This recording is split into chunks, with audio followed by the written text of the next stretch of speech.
ఎగతాళి ఎదురే పడినా అవమానం నిన్ను ఆపినా ఆగిపోక అడుగేస్తే కదా శిఖరంలా నిలిచేది నీవు.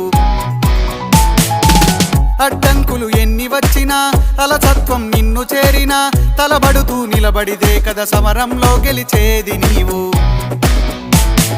ప్రయత్నమే నీ తోడుంటే ఎదురే ముందిరా, ప్రపంచమే నీ మాటంటే వినదా ముందరా.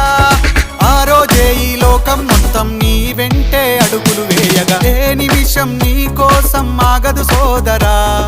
సందేశం ఇస్తుంది సమయం నీకేరా, ఎగిరే పక్షి నీ కోసం నేలకు రాదురా. సంకల్పం ఉంటే